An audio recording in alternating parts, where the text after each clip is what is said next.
ಅಸ್ಸಲಾಮುಅಲೈಕುಂ. ಎಲ್ಲರಿಗೂ ನಮಸ್ಕಾರ. ನಮ್ಮ ಕರ್ನಾಟಕ ಸರ್ಕಾರ ಈಗ ಸಿದ್ದರಾಮಯ್ಯ ಅವರ ಸರ್ಕಾರ ಎಲೆಕ್ಷನ್ಗಿಂತ ಮುಂಚೆ ಸುಮಾರು ಒಂದು 5 ಗ್ಯಾರಂಟಿಗಳನ್ನು ಘೋಷಿಸಿತ್ತು.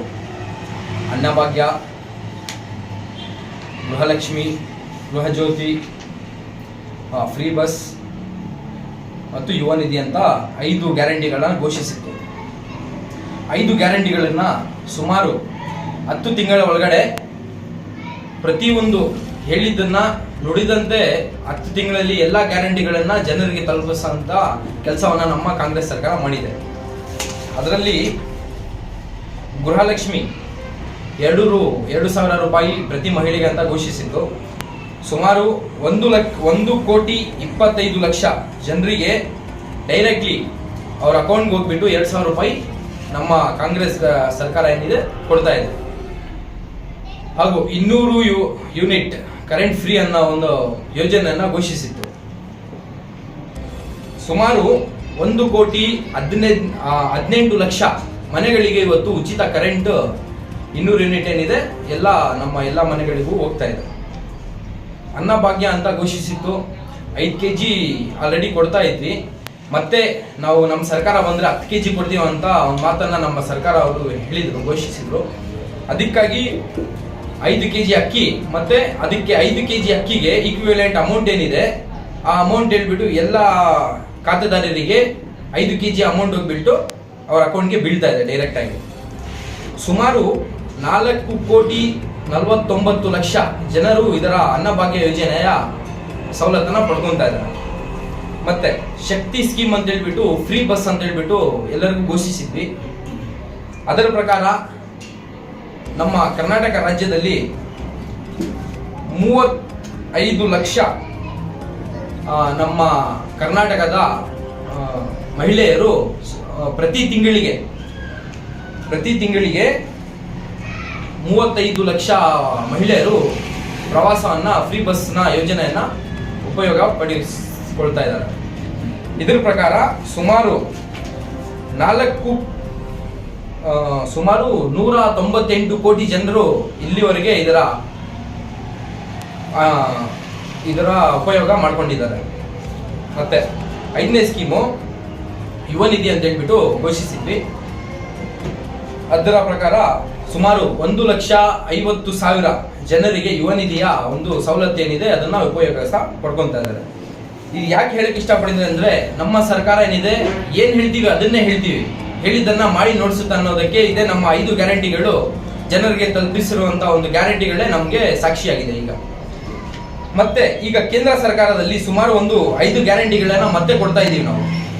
ಅದೇನಂದ್ರೆ ಪ್ರತಿಯೊಬ್ಬ ವಿದ್ಯಾವಂತ ಯುವಕನಿಗೆ ಏನಿದೆ 1 ಲಕ್ಷ ಪ್ರತಿ ವರ್ಷಕ್ಕೆ 1 ಲಕ್ಷ ಅಮೌಂಟ್ ಅನ್ನ ಯುವಕರಿಗೆ ಕೊಡ್ಬೇಕಂತ ಹೇಳ್ಬಿಟ್ಟು ಮೊದಲನೇ ಗ್ಯಾರಂಟಿ ಘೋಷಿಸಿದೆ.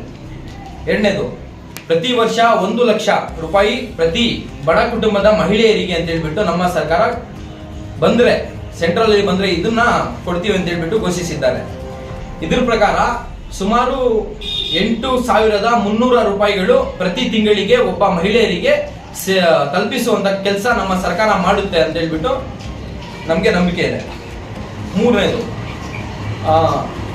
ಇದು ರೈತರಿಗೆ ನಮ್ಮ ಬಿಜೆಪಿ ಸರ್ಕಾರದಿಂದ ತುಂಬಾ ಅನ್ಯಾಯ ಆಗಿದೆ.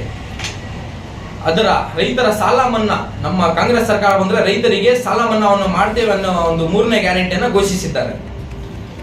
ಮತ್ತೆ ನಮ್ಮ ಎಲ್ಲ ಕೆಲಸದವರಿಗೆ ಯಾರು ಡೈಲಿ ವೇಜಸ್ ಇದ್ದಾರೆ ಅವರಿಗೆ ಮಿನಿಮಮ್ ವೇಜ್ ಬಂದ್ಬಿಟ್ಟು 400 ರೂಪಾಯಿ ಕೊಡಲೇಬೇಕು, ನಾವು ಕೊಡ್ತೀವಿ ಅಂತ ಹೇಳ್ಬಿಟ್ಟು 4ನೇ ಗ್ಯಾರಂಟಿಯನ್ನ ನಮ್ಮ ಸರ್ಕಾರದಿಂದ ಘೋಷಣೆ ಆಗಿದೆ.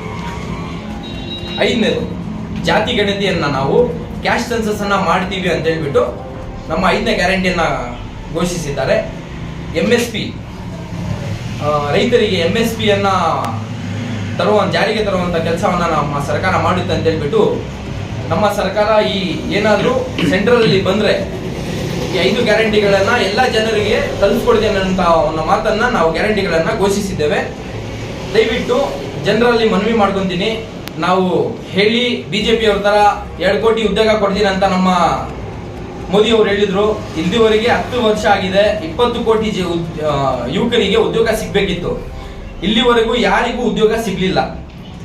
ಮತ್ತೆ 15 ಲಕ್ಷ ಪ್ರತಿಯೊಂದು ಕಪ್ಪು ಹಣ ಬಂದ್ರೆ ಅವ್ರಿಗೆ ಆಗ್ತೀನಿ ಅಂತ ಹೇಳಿದ್ರು, ಇದುವರೆಗೂ ಬಂದಿಲ್ಲ. ಸ್ಮಾರ್ಟ್ ಸಿಟಿ ಮಾಡ್ತೀನಿ ಅಂತ ಹೇಳಿದ್ರು, ಅದು ಆಗ್ಲಿಲ್ಲ. ಮತ್ತೆ ಎಲ್ಲ ಯುವಕರಿಗೆ ಓದಿರೋರಿಗೆ ಕೆಲಸ ಕೊಡಿ ಅಂತ ಹೇಳಿದ್ರೆ ಹೋಗ್ಬಿಟ್ಟು ಕೇಳಿದ್ರೆ ಯುವಕರು ಪಕೋಡ ಮಾರಕ್ಕೆ ಹೋಗಿ ಅಂತ ಹೇಳ್ತಾರೆ ಮೋದಿ ಅವರು. ಪಕೋಡ ಮಾರಕ್ಕೆ ಹೋಗ್ಬೇಕಂದ್ರೆ ನಾವು ಸುಮಾರು ಒಂದು 15 ವರ್ಷ ನಮ್ಮ ಎಲ್ಲವನ್ನು ಬಿಟ್ಟು ನಾವು ಸ್ಟಡಿ ಮಾಡಿ ಓದ್ಬಿಟ್ಟು ನಾವು ಹೋಗ್ಬಿಟ್ಟು ಪಕೋಡ ಮಾಡಿ ಅಂತ ಇವ್ರು ಬೇಕಾ ನಮ್ಗೆ ಹೇಳಕ್ಕೆ? ಪ್ರಧಾನ ಮಂತ್ರಿ ನಮಗ್ ಬೇಕಾ? ಯೋಚನೆ ಮಾಡಬೇಕು ಯುವಕರು. ನಮಗ್ ಬೇಕಾಗಿರೋದು ಮನೆಗಳು, ನಮಗ್ ಬೇಕಾಗಿರೋದು ಕೆಲಸಗಳು, ನಮಗ್ ಬೇಕಾಗಿರೋದು ಅಭಿವೃದ್ಧಿ, ನಮಗ್ ಬೇಕಾಗಿರೋದು ಒಳ್ಳೆ ಒಂದು ಶಾಂತಿಯ ವಾತಾವರಣ. ಈ ಎಲ್ಲ ಸವಲತ್ತುಗಳನ್ನ ಕೊಡಬೇಕು. ಯಾವುದೋ ಒಂದು ಸರ್ಕಾರ ಇದನ್ನ ಕೊಡಬೇಕು, ಅಭಿವೃದ್ಧಿ ಬಗ್ಗೆ ಮಾತಾಡಬೇಕು. ಆದರೆ ನಮ್ಮ ಮೋದಿ ಅವರು ಇದ್ರ ಬಗ್ಗೆ ಮಾತಾಡಕ್ಕೆ ಯಾವುದೇ ಒಂದು ಬಿಜೆಪಿ ಅವರಿಗೆ ಆಗ್ತಾ ಇಲ್ಲ. ಬರೀ ಹಿಂದೂ ಮುಸ್ಲಿಂ ಮಂದಿರ ಮಸೀದಿ, ಇದು ಪಾಕಿಸ್ತಾನ, ಇದ್ರ ಬಗ್ಗೆ ಮಾತಾಡ್ತಾರೆ ಹೊರತು ಯುವಕರಿಗೆ, ಎಷ್ಟೋ ಯುವಕರಿಗೆ ಕೆಲಸ ಇಲ್ಲ. ಕೆಲಸದ ಬಗ್ಗೆ ನಾವು ಹೆಂಗೆ ಅಭಿವೃದ್ಧಿ ಮಾಡಬೇಕು, ಯಾವ ತರ ಅವ್ರ ಕೆಲಸವನ್ನು ಕೊಡಬೇಕು, ಯಾವ ತರ ದೇಶವನ್ನು ಅಭಿವೃದ್ಧಿ ಮಾಡಬೇಕು, ಇದ್ರ ಬಗ್ಗೆ ಅವ್ರು ಮಾತಾಡಕ್ಕೆ ಯಾರೇ ಒಂದು ಬಿಜೆಪಿಯವರಿಗೆ ಲಾಯಕ್ಕಿಲ್ಲ. ಇವಾಗ ಅವ್ರು ಮಾತಾಡತಾನೂ ಇಲ್ಲ. ಆದ್ರಿಂದಾಗಿ ನಾವು ಜನರಲ್ಲಿ ಮನವಿ ಮಾಡ್ಕೊಂತ ಇದೀವಿ. ನಾವು ಒಬ್ಬ ಯುವಕರಾಗಿ, ನಾನು ಒಬ್ಬ ಡಿಗ್ರಿ ಹೋಲ್ಡರು, ಎಲ್ಲರಿಗೂ ಒಂದು ಅವಕಾಶ ಸಿಕ್ಲೇಬೇಕು ಅಂತ ಹೇಳ್ಬಿಟ್ಟು ಎಲ್ಲರಿಗೂ ಕೆಲಸ ಸಿಕ್ಲೇಬೇಕು ಅನ್ನೋ ಒಂದು ಆಸೆ ಇರ್ತದೆ ಓದಿದ್ಮೇಲೆ. ಆದ್ರೆ ಇದು ಯಾವುದೋ ಒಂದು ಸರ್ಕಾರದಿಂದ ಗ್ಯಾರಂಟಿಯನ್ನ ಕೊಡ್ತಾ ಇಲ್ಲ. ಆದ್ರೆ ನಮ್ಮ ರಾಹುಲ್ ಗಾಂಧೀಜಿ ಅವರು ಹೇಳಿದ್ದಾರೆ, ನಮ್ಮ ಸರ್ಕಾರ ಬಂದಿದ ತಕ್ಷಣ ಸುಮಾರು ಒಂದು 30 ಲಕ್ಷ ಜನರಿಗೆ ಏನಿದೆ ಸರ್ಕಾರಿ ಉದ್ಯೋಗವನ್ನ ಕೊಡ್ತೀವಿ ಅಂತ ಹೇಳಿದ್ದಾರೆ. ಅವ್ರ ಮೇಲೆ ನಮ್ಗೆ ಇದೆ, ಅವ್ರು ಮಾಡೇ ಮಾಡ್ತಾರೆ ಅನ್ನೋ ನಂಬಿಕೆ ನಮಗಿದೆ. ಯಾಕಂದ್ರೆ ಒಂದು 5 ಗ್ಯಾರಂಟಿಯನ್ನ ಘೋಷಿಸಿದ್ದನ್ನ ಎಲ್ಲ ಜನರಿಗೆ ತಲುಪಿಸುವಂತ ಕೆಲಸ ನಮ್ಮ ಕಾಂಗ್ರೆಸ್ ಸರ್ಕಾರ ಮಾಡಿದೆ. ಆದ್ರಿಂದಾಗಿ ಈ ಸಲ ನಾನು ನಿಮ್ಗೆ ಕಳಕಳೆ ಮನವಿ ಮಾಡ್ಕೊಂತೀನಿ, ದಯವಿಟ್ಟು ನಿಮ್ಮ ಅಮೂಲ್ಯವಾದ ಮತವನ್ನು ಕಾಂಗ್ರೆಸ್ ಸರ್ಕಾರಕ್ಕೆ ಕೊಡಬೇಕು ಅಂತ ಹೇಳ್ಬಿಟ್ಟು ನಾನು ಮನವಿ ಮಾಡ್ಕೊಂತಾ ಇದ್ದೀನಿ. तमाम माँ बहनों से मैं गुजारिश करता हूँ, गौतम सर 1 नंबर उनका हाथ का निशान, मेहरबानी से आने वाले जुम्मा के दिन 26 तारीख को वोट दिलाना, भरपूर वोट आप मेहरबानी से आकर काम कीजिए, बड़ी मेहरबानी होगी। तमाम को सलाम अलैकुम।